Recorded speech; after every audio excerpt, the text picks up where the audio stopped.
Big winner, of course, were the Dockers, pounded in the media, particularly in the West, a couple of weeks ago for the brave decision to leave 11 out. I'm prepared to answer that now, Gerald.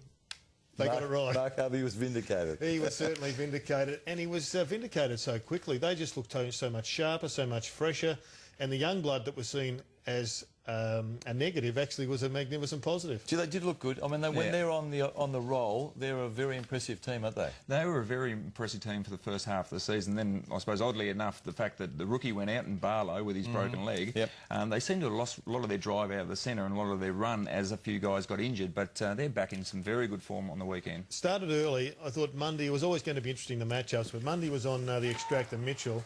And almost from the very word go, he just dominated those clearances. I know, look, you're a big fan of Mundy's, Jared, and you have been for a long time. But when he played in the form that he was at the weekend with the confidence and his foot skills, he's a very important player, isn't he? He was really damaging. I mean, I know that he's got a winning ruckman, but often that just ball comes to ground. Yep.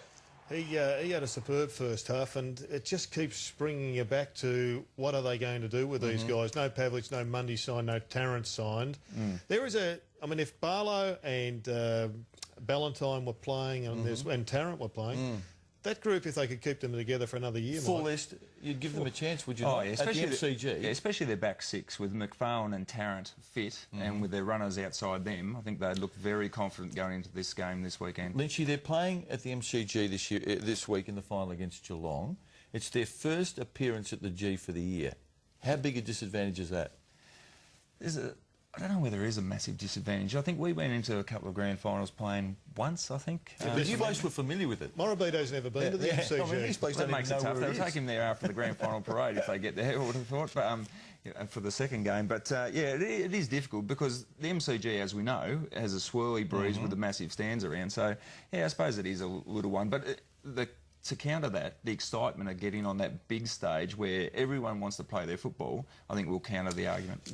It's unfair, Jared, I reckon. This brings you to a discussion point. I think that the AFL has an obligation, given the importance of the MCG, that every team plays there at least twice in a year.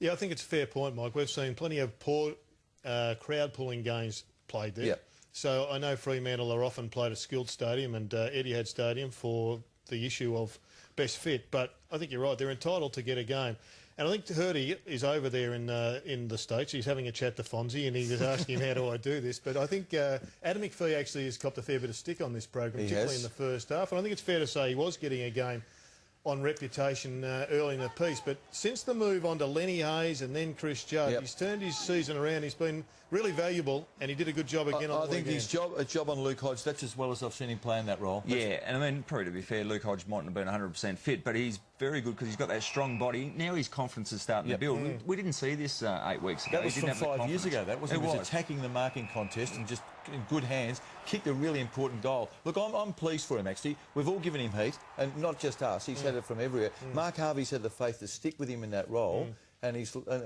been So who's he get this week? Gary Ablett? No, he won't play on Ablett.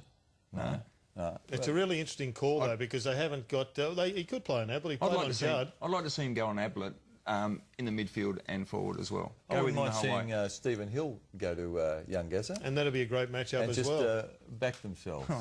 Chris Tarrant, Mike, was it a joke about the fly-in player or not? I don't know if it was intended as a joke, Jared, but it is.